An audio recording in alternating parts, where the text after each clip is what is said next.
Quando estiveres a subir as escadas da vida, cuidado para não cumprimentar todo mundo, principalmente aqueles que estão a descer.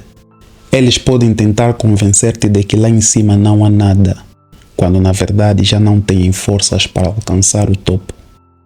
Alguns vão preferir subir de elevador, mas vale mais a dor de subir pelas escadas do que a prisão dentro de um elevador, onde se fica preso apenas por querer chegar mais rápido. O atalho é tentador. Mostra caminhos mais curtos, mas também pode encurtar a própria vida. A chegada valoriza o sucesso, mas somente o processo a constrói. Quem alcançou o topo sem suor não tem história para contar, nem autoridade para aconselhar. Quem chegou até lá suando, esse deve apenas agradecer ou ficar calado.